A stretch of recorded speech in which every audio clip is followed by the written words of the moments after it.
Bonjour et bienvenue. Aujourd'hui, on s'attaque à une question, une sorte de frustration que beaucoup de gens connaissent bien. On fait attention, on essaie de bouger, et pourtant, sur la balance, ça coince. Et si la clé se cachait là où on ne pense pas forcément regarder? On a sous les yeux une analyse très fouillée, publiée justement aujourd'hui, le 5 décembre 2025, par Sacha Coadon pour Supernutrition. Et la question est assez provocante. Le magnésium est-il le chaînon manquant de la perte de poids? Notre mission, c'est un peu de jouer les détectives. On a un suspect, la carence en magnésium, et une victime, notre métabolisme qui rame. On va essayer de démêler le mythe de la réalité scientifique. C'est une très bonne approche. L'idée, ce n'est pas de chercher la pilule miracle, bien sûr, mais de comprendre les mécanismes. Oui. Et pour bien cadrer l'enquête, il faut tout de suite écarter une fausse piste. Le magnésium n'est pas un brûleur de graisse. D'accord, ce n'est pas un thermogénique, comme on dit. Exactement. Il ne va pas faire monter la température du corps pour consommer des calories. Pas du tout. L'article utilise une image que je trouve très parlante. Il le décrit comme l'arbitre du métabolisme. Un arbitre? Oui, il est impliqué dans plus de 300 réactions chimiques essentielles. Donc on imagine bien qu'une petite carence, même légère, ça peut suffire à tout dérégler et à freiner le déstockage des graisses. Le but, mais c'est lui qui s'assure que le match se déroule correctement.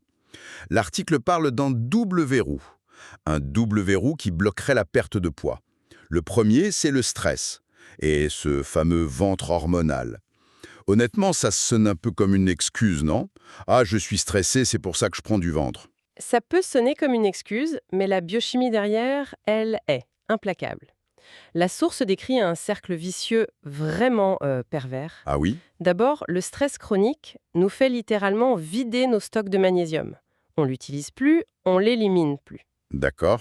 Ensuite, ce manque de magnésium rend notre système nerveux plus à vif, ce qui, en retour, fait grimper notre production de cortisol. L'hormone du stress. Précisément, le serpent se mord la queue. Et c'est ce cortisol le coupable du stockage de graisse? C'est lui, le grand responsable. Le cortisol, pour notre cerveau, c'est un signal de danger imminent. Un danger, oui. Pour notre corps, une réunion stressante ou un bouchon sur la route, c'est l'équivalent d'un tigre à dents de sabre. C'est dingue! Et sa réaction est ancestrale. Il faut stocker de l'énergie pour survivre. Et le lieu de stockage prioritaire, c'est la graisse abdominale, parce qu'elle est facile à mobiliser en cas d'urgence. Attendez, ça veut dire que mon corps réagit à ma boîte mail qui déborde comme si ma vie était en danger et il me fait stocker du gras par précaution. C'est exactement ça. C'est déprimant. Et super éclairant à la fois. Tension biochimique. En lui redonnant assez de magnésium, on aide le corps à baisser le niveau d'alerte. On lui dit c'est bon, tout va bien, pas besoin de faire des réserves. D'accord. Le stress, c'est la première porte. C'est compris. Mais l'article parle d'un double verrou. C'est quoi la deuxième serrure? La deuxième serrure, c'est la gestion du sucre, le phénomène de résistance à l'insuline. Et c'est peut-être même encore plus central. Ah, l'insuline, on en entend parler partout. Attendez, je lis l'analogie de l'article. Elle est géniale. L'insuline, c'est la clé qui ouvre nos cellules pour faire entrer le sucre. Et le magnésium, c'est l'huile dans la serrure. J'adore cette image. C'est une image parfaite. S'il manque de magnésium, donc s'il n'y a pas assez d'huile, la clé, l'insuline, a du mal à tourner. La porte s'ouvre mal. Voilà, c'est ça, l'insulinorésistance.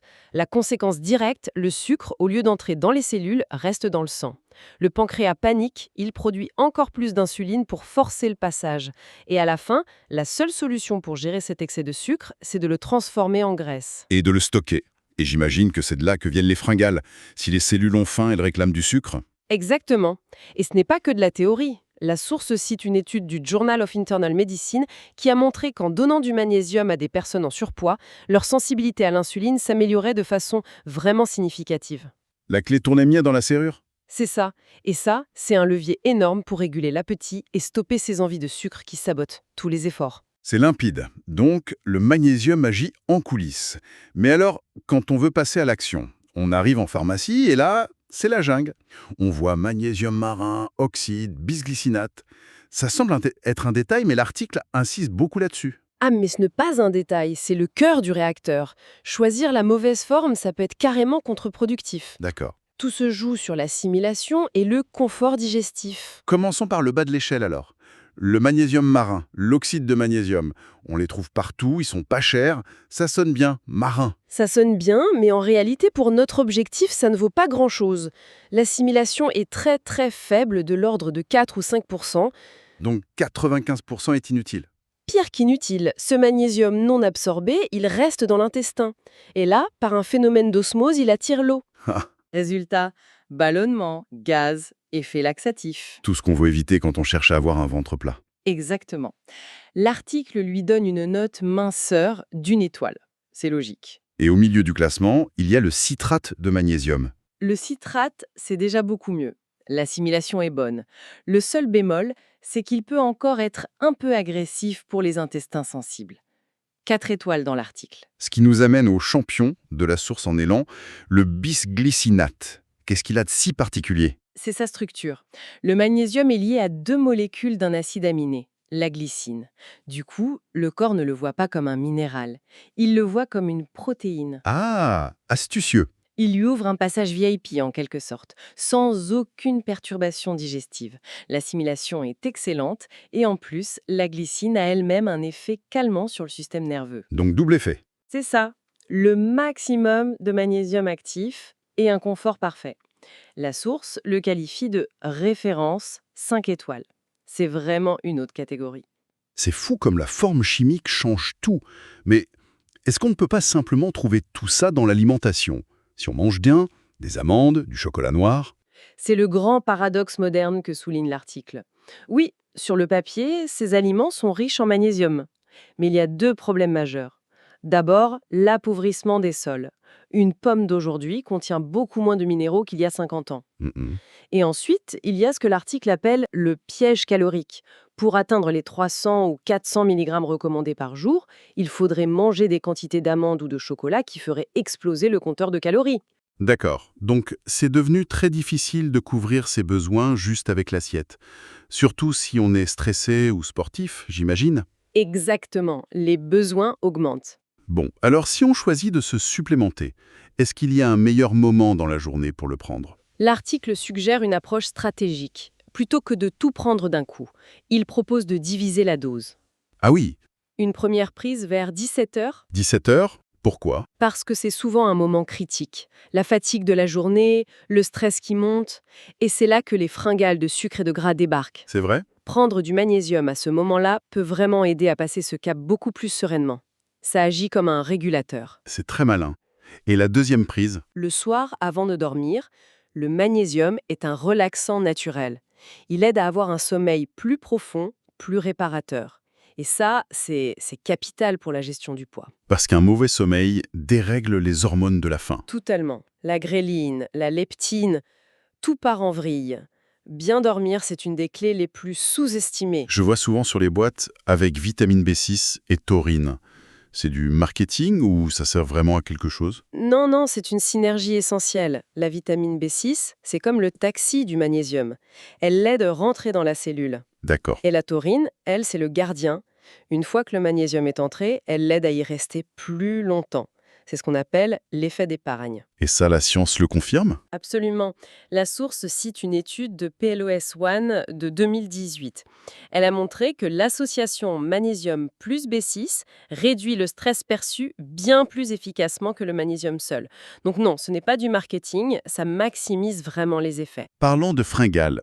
Cette fameuse envie irrépressible de chocolat, c'est un mythe ou il y a un fond de vérité à? C'est bien réel. L'article est très clair. Une envie compulsive de chocolat, c'est souvent un signal du cerveau qui réclame du magnésium car il sait que le cacao en est une des meilleures sources. C'est un réflexe biochimique en fait. Exactement. Et quand on rétablit un bon niveau de magnésium, on voit ces cravings diminuer de manière spectaculaire. Bon, à savoir. Autre question pratique. Peut-on l'associer à des brûleurs de graisse comme le thé vert ou la caféine? C'est même conseillé. La caféine est diurétique. Elle nous fait perdre des minéraux dans les urines, notamment le magnésium. Ah, donc le magnésium vient compenser cette perte. Précisément. Ça peut même aider à limiter les effets un peu énervants de la caféine, comme la nervosité. L'article mentionne aussi son intérêt à la ménopause, une période où la prise de poids abdominale est fréquente. Oui, c'est un allié très pertinent à ce moment-là. La chute des œstrogènes favorise à la fois la résistance à l'insuline et la rétention d'eau. Ce sont les deux facteurs qui favorisent le stockage sur le ventre. Le magnésium agit sur ces deux tableaux, donc il offre un vrai soutien. Et la question qui tue, on voit des effets en combien de temps? L'article invite à la patience. Il y a un premier effet assez rapide, en 7 à 10 jours, sur le ventre dégonflé. Ça, c'est l'effet sur la rétention d'eau. D'accord. Mais pour l'impact de fond sur le métabolisme, sur le stress, il faut laisser le temps au corps de refaire ses stocks. On parle plutôt de 6 à 8 semaines. Ce n'est pas un sprint. C'est un travail de fond. Et pour être absolument clair, le magnésium ne peut pas faire grossir. Non, catégoriquement non. C'est impossible, il contient 0 calories. Si jamais on ressent un gonflement, c'est toujours à cause d'une forme de mauvaise qualité, comme l'oxyde qui fermente. Avec un bon bisglycinate, ce problème n'existe pas. Si on devait synthétiser le message de ces documents, ce serait que le magnésium n'est pas du tout une pilule magique pour maigrir. D'accord. C'est un allié indirect, mais un allié qui peut être redoutablement puissant dans une stratégie globale. Il ne brûle pas les graisses, mais il vient huiler tous les rouages qui sont grippés par notre mode de vie. Le stress, le sucre, le sommeil. Il crée un environnement favorable. Voilà, il crée un environnement biochimique où le corps est enfin prêt à lâcher ses réserves, mais, et c'est crucial, il ne remplacera jamais une alimentation saine et de l'activité physique. Tout à fait.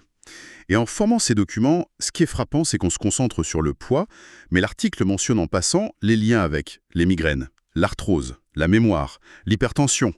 Et ça soulève une question plus large, je trouve.